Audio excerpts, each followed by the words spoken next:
times, and her right-hand man and chief minister, Francis Walsingham, had one mission: to keep her alive. Facing plots to replace or kill the Protestant Queen, Walsingham built up a complex network of spies and informants across England and Europe to provide him with vital intelligence. His use of ciphers, coded documents and invisible ink was legendary. He was, as some described him, a master of deception and one of the greatest spy masters of all time. Walsingham used every trick in the book and invented some new ones. Invisible ink, double agents, codes, ciphers. He wanted to know what was going on, by whom, and where. He was prepared to use double agents, he was prepared to use torture, interrogations, threats, all in aid of what he saw was the future and success of England and the continuation of the Protestant Church.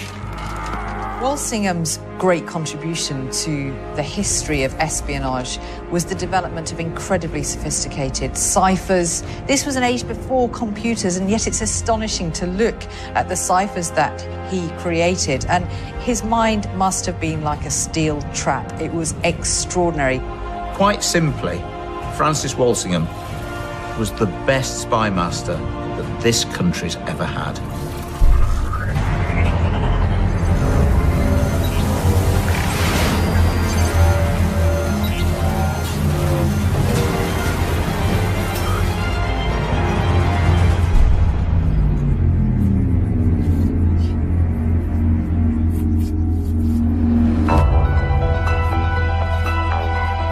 Born in 1532 in Chislehurst in Kent, Francis Walsingham studied at Cambridge University before enrolling as a solicitor at the Inns of Court. When Mary I came to the throne in 1553, Walsingham, who was a staunch Protestant, fled abroad and continued his law studies in Italy. Queen Elizabeth's succession to the throne in 1558 meant that Walsingham could return to England, where he rose quickly through the ranks, eventually becoming her Secretary of State.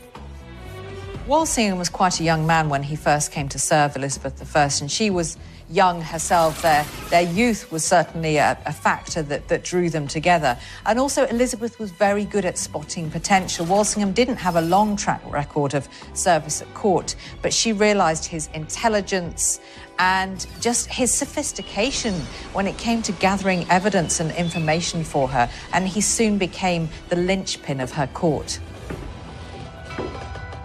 One of the odd things about Walsingham is why he gets a top job in the first place, in a way that's quite rare for the early modern period. He goes from obscurity to prominence in just a few years, so the chemistry between Walsingham and Elizabeth must have been very good. I suspect that he's simply very loyal by nature. I suspect that she sensed this and he seemed a good person to take on. But also, he's got a higher cause. He really is a Protestant fanatic. Walsingham had a lifelong, deep, abiding mistrust of Catholics because he'd been in Paris when the Catholics massacred Protestants in the most outrageously horrible fashion on St. Bartholomew's Day, and what he saw stayed with him. Now, this pathological hatred of Catholics, allied with his natural sort of geeky bent for codes and ciphers and intrigue, brought him into great prominence in Elizabeth's life, and actually, he saved her life on many occasions. The principal secretary, or Secretary of State, usually had responsibility for securing intelligence about what was happening abroad, what was happening internally that might threaten the Queen or previously the King. As principal secretary, therefore, Walsingham took on the role of gathering intelligence, analysing intelligence, and warning the Queen and other Privy Councillors about the dangers ahead. My lord, you must take this to Paris, to Roger Verney. It is for his eyes only So, do you understand? Absolutely, my lord. Make all haste. Now, be gone. My lord.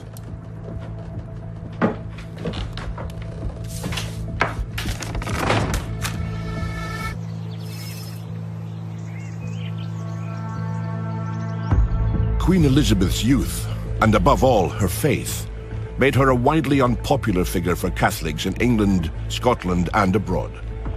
Talk of her being assassinated was widespread, making her closest supporters and advisors fiercely protective of their young queen. The young Queen Elizabeth was under the most intense pressure and threat from the whole of Roman Catholic Europe. Even though she herself had tried to find a middle way in religion, famously declaring that she did not wish to make windows into men's souls, she was seen as the enemy of the Catholic faith, and the Pope himself had not only sanctioned but encouraged her assassination by excommunicating herself and by saying that whoever killed her would be blessed in heaven. So the threat was incredibly real. It was always present, not just in the early years, but throughout her reign. The threats against Elizabeth are very real indeed. This is the golden age of assassinations of royals. 2 kings of France in succession, 1 leader of the Netherlands go down. There are a whole series of plots against Elizabeth, and although they all failed, remember only one has to succeed. A Catholic assassin actually got into her presence with a knife concealed, and he just lost his nerve. If that guy had been made of the stuff that martyrs are, Elizabeth would be dead. On one occasion, a man shot at her with a bow and arrow as she was in her barge. It was terrifying. He had come very, very close to ending the Queen's life, and there were many other such examples. So she lived in fear, but she was incredibly brave. It's a real illustration of just how brave, because she was determined to always show herself to her people. She was always on progress around the country. She liked the great court pageants. She wasn't going to hide away.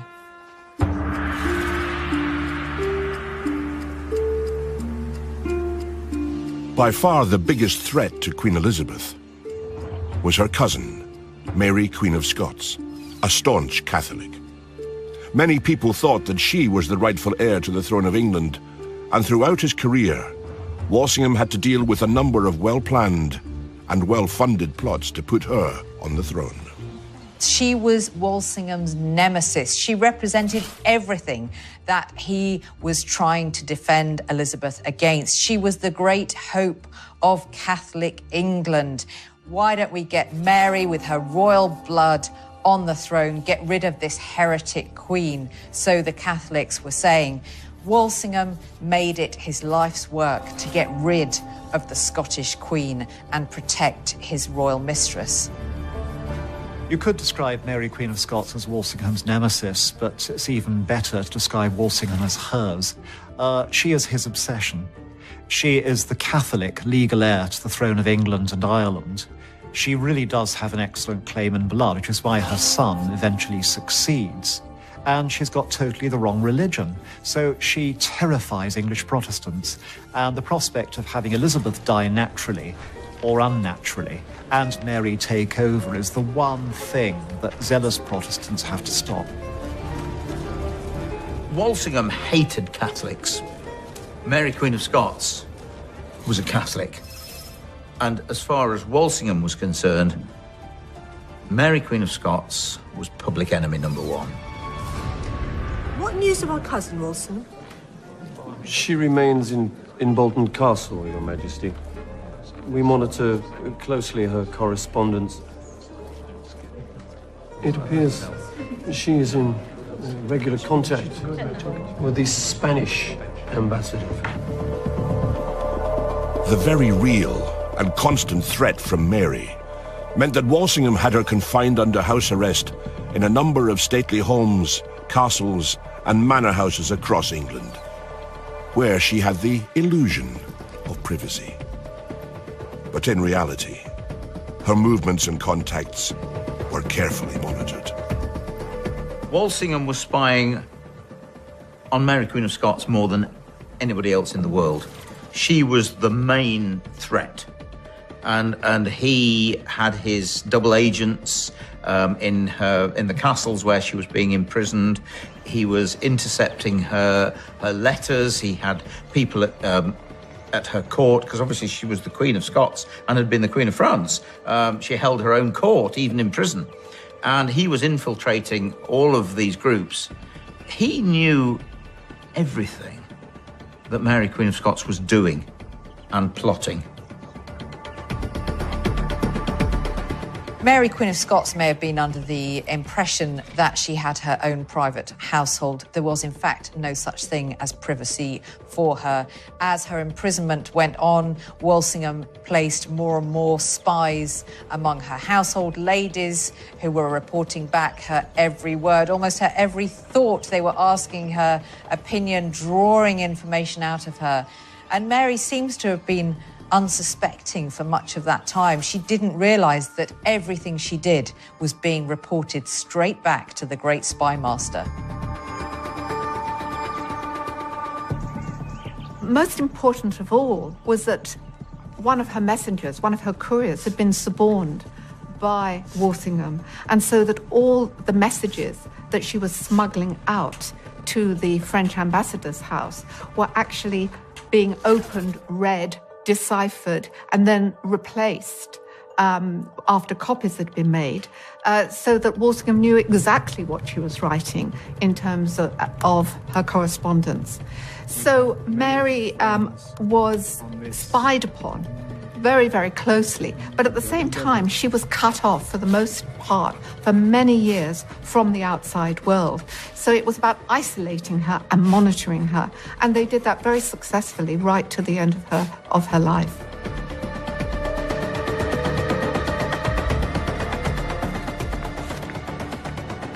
Bess.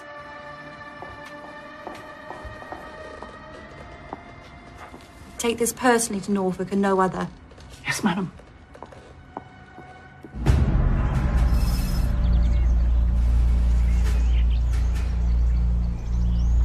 To counter the threats against the Queen and the throne of England, Walsingham developed and expanded the formidable spy and intelligence network that Thomas Cromwell, Henry VIII's first minister, had set up.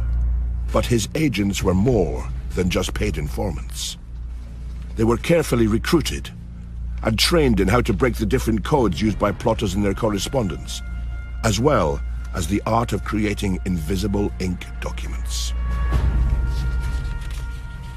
Tell me, Shivers, what do you see in this document? It's a Roman code, my lord. The Venere cipher, I believe. Well done. It is indeed. Oh. How does it work? In the manner of a knight in chess, my lord. 2 letters down and 1 across. Excellent, More. The cipher is revealed. Decoding is one of the great skills of the age. Breaking ciphers is a particular art which people learn and which they apply in government service. It's really very difficult because ciphers are supposed to be good. They aren't just symbols instead of words. They actually rearrange the orders of sentences and put in gobbledygook at times. So what you need is somebody who has this sort of Times crossword solving mentality, but simply loves a challenge like that. And Walsingham finds the perfect guy, Thomas Phillips, who remains his private secretary and is just an ace codebreaker. Walsingham and his number 2, Phillips, were particularly good at coding and decoding, and they recognized the importance of it. They used it a great deal themselves. They really specialized in it, and they had to do that because you can't send your message in plain handwriting if it might be uncovered accidentally. So various means were used. There was secret ink, there was concealment. You know, they're 2 slightly different things. And there was, what we've now come to call cryptology, too, although that developed much more a bit later. What does this document say?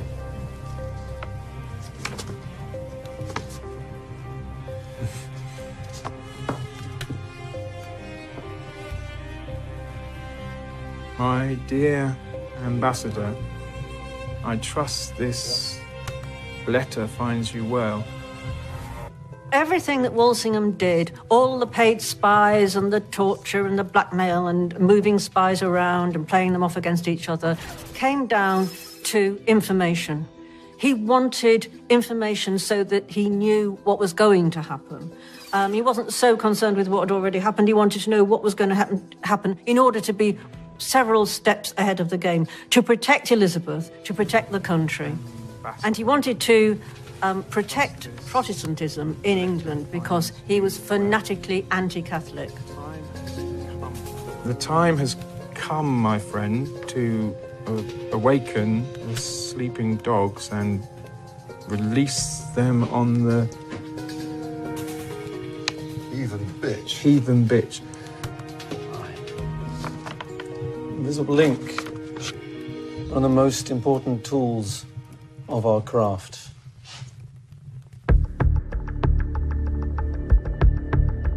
Dr. James Daybell from Plymouth University is an expert on codes and ciphers, as well as how to create and use invisible ink. In the 16th and 17th century, we have a series of recipes for invisible ink that are printed in household manuals. And I have one of these recipes here in front of me, and I'll just read it to you. It's from a book published in London in 1660 by Johann Jakob Wecker, 18 Books of Secrets of Art. And it reads, if you write with juice of a lemon, orange, onion, or any sharp thing almost, if you heat it at the fire, their sharpness will presently discover them. And what I'm going to demonstrate now is how this would have been used at the time. I'm going to dip the biro head into the lemon, trying not to get any of the flesh of the lemon, and then I'm merely going to write on the page here.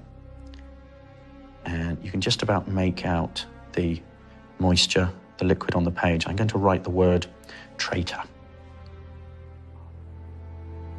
This would, of course, be much better if the ink were put into some kind of receptacle and I had a quill pen. Now, this would normally take several hours to dry. And what you would do when you were using invisible ink is you would have a sheet of paper, which may have a letter on it already, and then you could use the blank space of the manuscript page to write your invisible lemon juice message, or you could write it interlinearly. So you could write it in between the lines of the letter. What I will do now is I will demonstrate to you how you reveal the secret message in invisible ink. And I will do this first by lighting a candle. This is quite a delicate technique, because if you put the paper too close to the candle flame, you are quite likely to burn the paper. We'll give it a try and see how this works. So as you can see, what I'm going to do is I'm going to start moving the candle over the flame. And what should appear is a series of letters. I've got to try very hard not to burn this. As you can see, it's singeing slightly. But we can just about make out the letters as they appear. And you can see that as the lemon juice is heated by the flame, what we have is a sort of dark brown stain appearing that reveals the letter.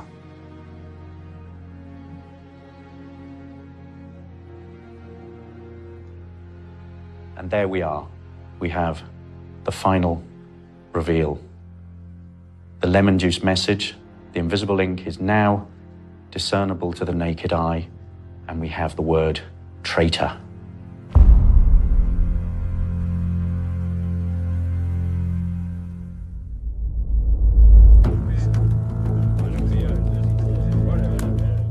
Walsingham's spy network was made up of a vast web of informants and agents that stretched right across Europe.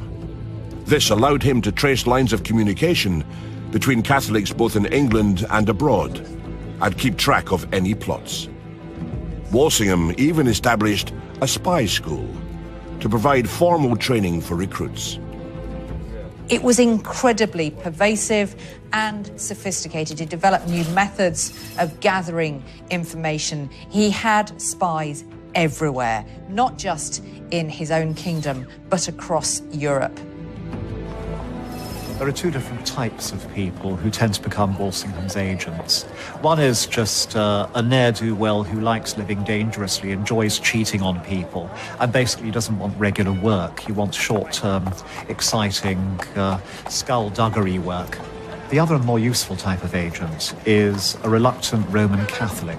That is somebody who actually wanted to serve the Catholic cause against Elizabeth's government, has been caught by Walsingham and offered his life and freedom in exchange for changing sides.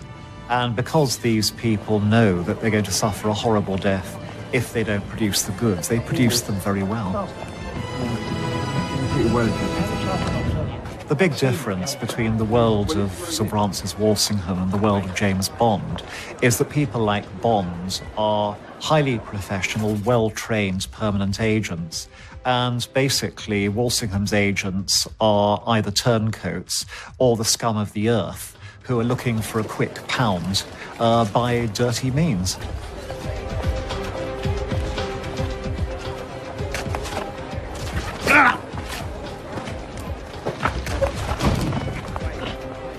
What is your business here, and what is your name? Many people believe that Walsingham was the founding father of the modern spy and espionage networks that are still in operation around the world today. Alan Judd is a career diplomat and intelligence specialist who studied Walsingham's career in detail. According to one estimate, Walsingham had about 59 agents, spies in Europe at one time. There may have been others we don't know about, but many of those would have been couriers. Some of them would have been the people who actually had the physical access to the information. Others would have been people who had to go and pay people, because pay was very important. It cost quite a lot of money to do that. You might be getting your information by bribing someone at the court in Paris, who might be quite loyal, except that he's corruptible. And that's going to cost quite a lot of money, rather more than you're paying your courier, probably. One of the great difficulties facing the intelligence agencies, whether we're talking today, 500 years ago, 1,000 years ago, is not just gathering information in the first place, it's communicating it back either to headquarters or to those whose job it is to act upon it. We can look in Roman times, and Caesar had his different codes, the way that information could be communicated, that even if it fell into enemy hands could not be understood clearly. And Walsingham was exactly the same. His fondness for codes and ciphers was absolutely fundamental to all the work he did. There was no point gathering information on a suspected plot if that was then discovered by those plotting. So he had to ensure that those people gathering the information and providing it could send it back to wherever he was based without risk of it being compromised.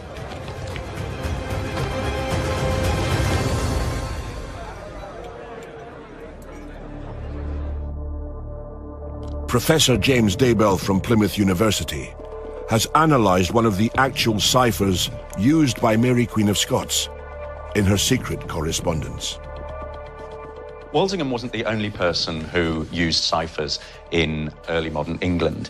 His arch nemesis, Mary Queen of Scots, also had a very complicated cipher system that she used. And in fact, her cipher secretary would encrypt her correspondence with her conspirators who were trying to place her on the throne. And what we have here is an example of the cipher alphabet that was probably captured by Walsingham and used as evidence during Mary's trial, and also used to decode the letters that she was sending to the conspirators who were trying to put her on the throne. And it has two main elements. And firstly, we can see at the top that it has an alphabet. So we have the letters A to Z over here, and what you would have is a series of symbols or numbers or other letters that would denote each of the letters of the alphabet.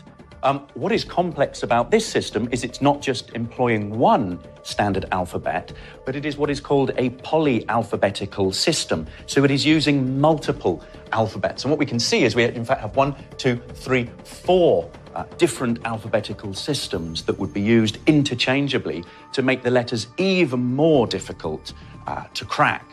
We then come down to these columns, and the word here is nulls. And these are essentially red herrings.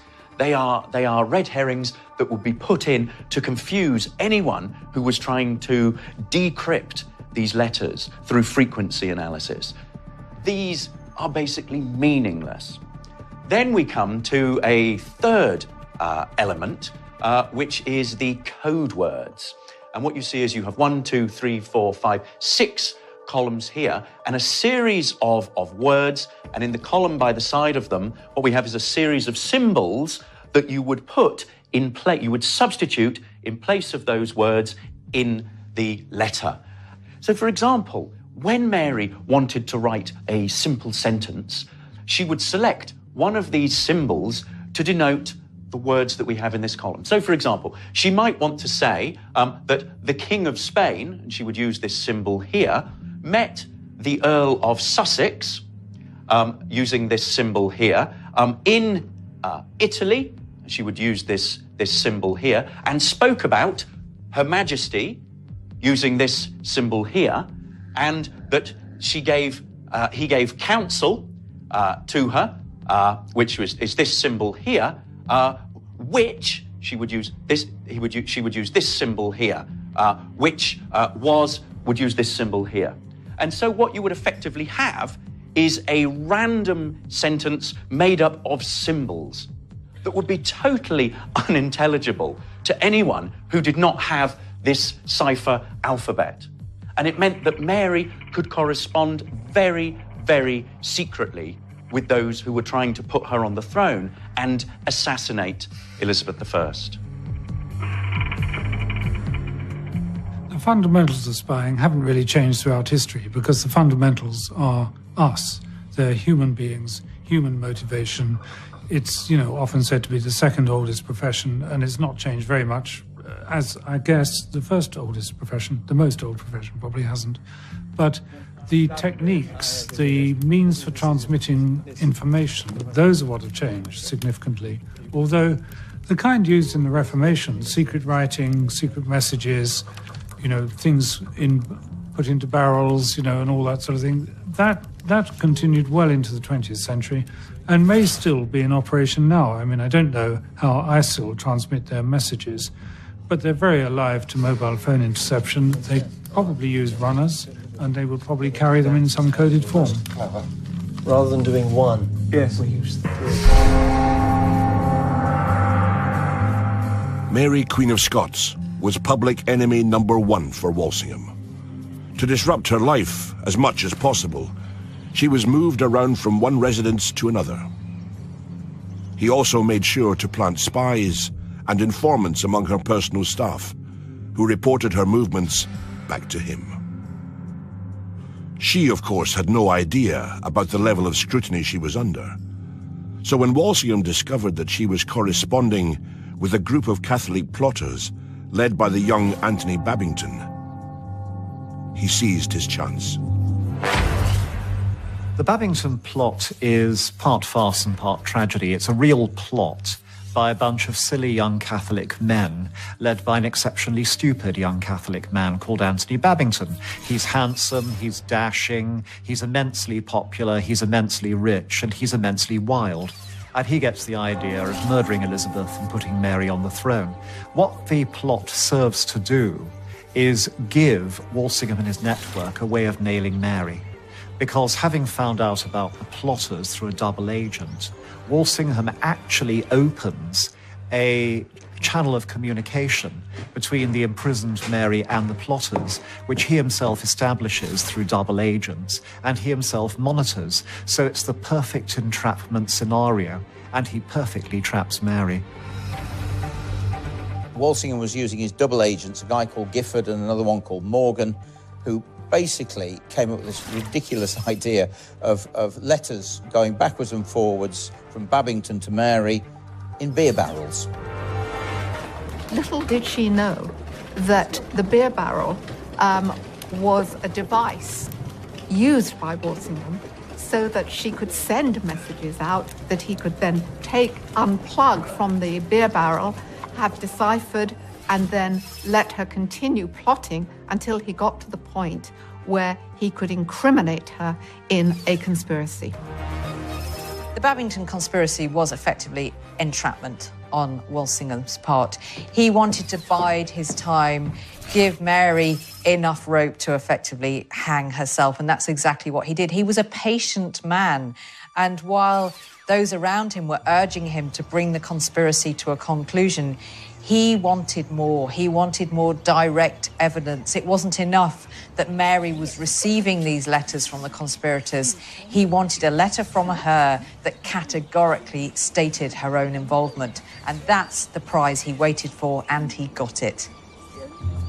In 1585, Mary answered a letter from Anthony Babington where he revealed to her his plans to free her and also his plans for an assassination against Elizabeth. She replied to that, but not agreeing in point of fact to the assassination. That letter came into the hands of Thomas Phillips and Walsingham, and a postscript was added by them, which implicated Mary directly in the Babington plot. So Mary knew about the plot, but part of the evidence against her was doctored, but it convinced Elizabeth that Mary was planning to have her assassinated, and it was that that led her to agree, albeit reluctantly, for Mary to be put on trial.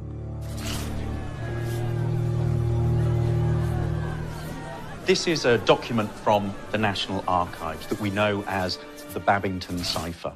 This was the cipher alphabet that Anthony Babington, the Catholic conspirator, used in correspondence with Mary, Queen of Scots. And you can see here these various sort of squiggles or symbols that denote various words have been decrypted. And we assume that this is the hand of Thomas Phillips, the master Elizabethan cryptographer working in the service of Walsingham.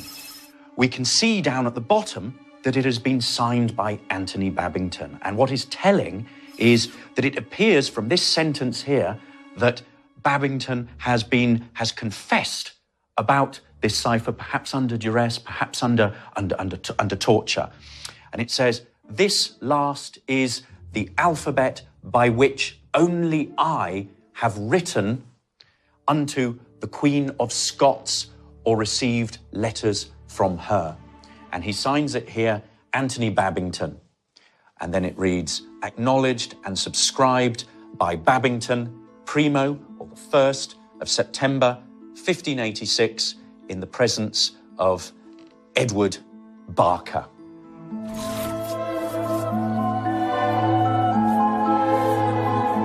Now in possession of written evidence that connected Mary to a plot to assassinate Queen Elizabeth, Walsingham moved quickly to seal her fate.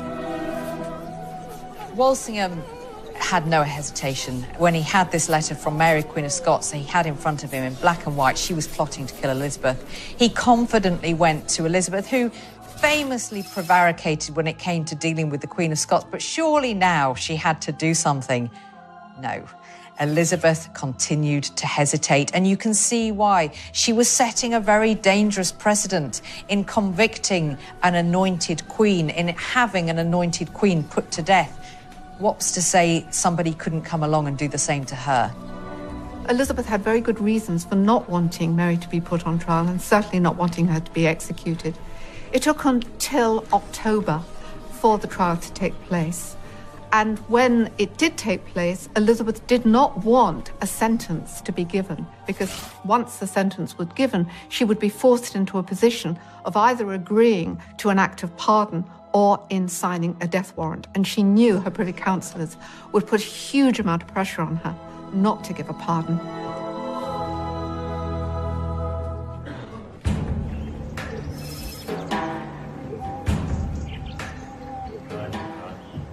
The Queen refuses to sign her death warrant. The longer she lives, the greater the threat. Then we must act for her, on her behalf, in her own interests. Gentlemen, I have here a document that will see an end to all this. It already has 4 signatures. I need but 2 more. Edmund.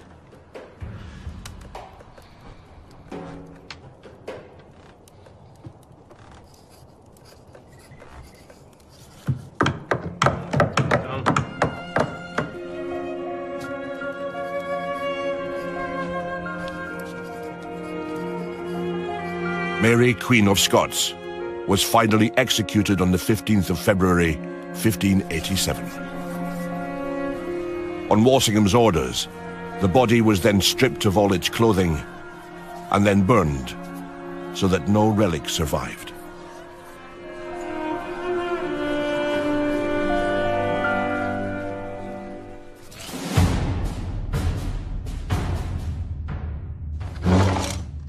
It's February the 8th, 1587.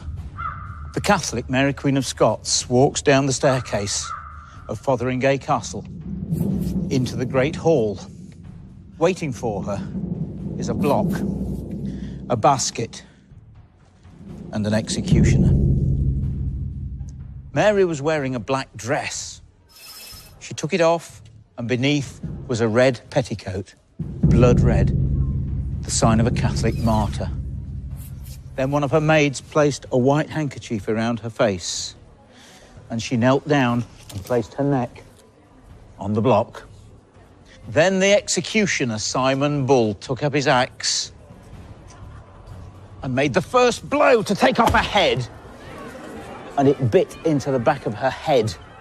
The crowd was absolutely horrified, and Mary turned her head towards the executioner and uttered the words, "Sweet Jesus." She then placed her neck back on the block, and Simon Bull took the second blow, which still didn't sever the neck. And the head was hanging from the last sinews of her neck down the block when Simon Bull took his pocket knife out, grabbed hold of the head and cut the last sinews of Mary's neck, and the head dropped into the basket. It was then customary for the executioner to take the head out of the basket and hold it aloft in front of the crowd as the Dean of Peterborough shouted the words, "So perish all enemies of Queen Elizabeth."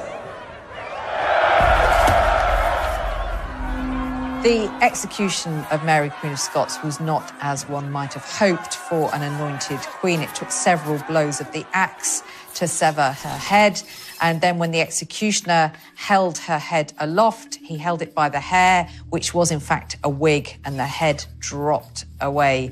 It was almost farcical had it not been so gruesome. Elizabeth was full of remorse at the death of her cousin and the killing of a queen. She blamed Walsingham for forcing her to do it, and he fell out of favour because of it. How true was all that? Was she really full of remorse? Or was that an act? And was she really saying, "Thank goodness we've got rid of this troublesome woman"?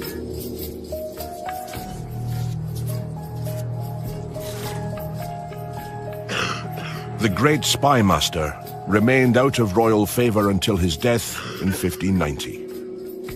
It was a sad end for a man who had devoted his life's work to protecting a queen who now shunned him. To add insult to injury, Elizabeth had never agreed to proper funding for his espionage work. So Walsingham had put most of his own money into making sure his spy network was a success, and was never repaid.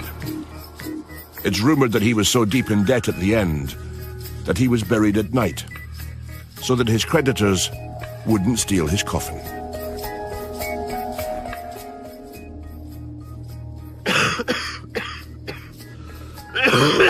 The man that saved the life of the Queen, kept her on the throne for the best part of 60 years, defeated all of the Catholic plots to assassinate her and invade England. nearly bankrupt because of the fact that no one paid for the spy network apart from him. She never came to see him. She didn't treat him well. The reality of Elizabeth's relationship with Walsingham was that she was grateful for the efficiency of the work that he did, the service that he would give her in the hard work that he put in, but she was also suspicious of him.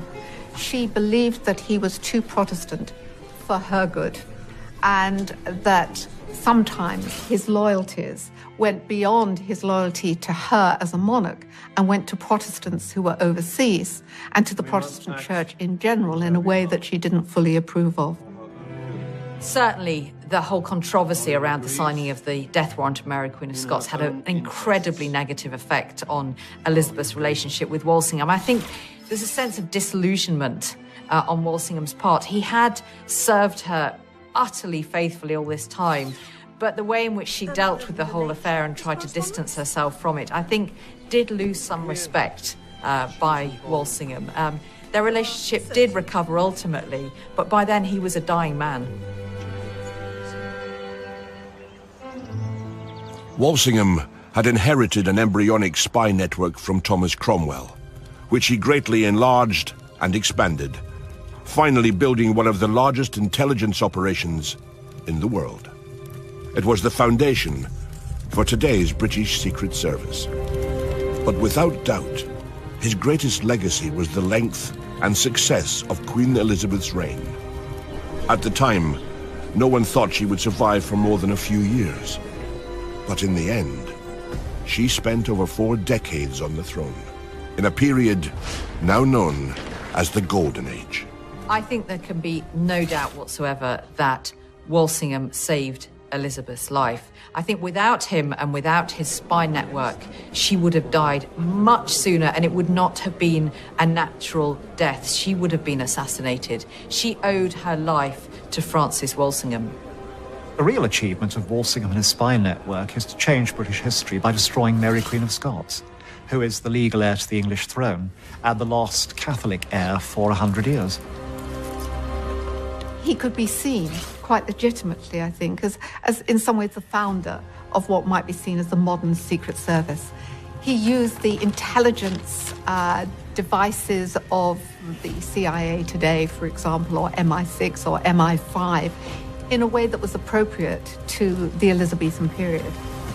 Quite simply, Francis Walsingham was the best spy master that this country's ever had.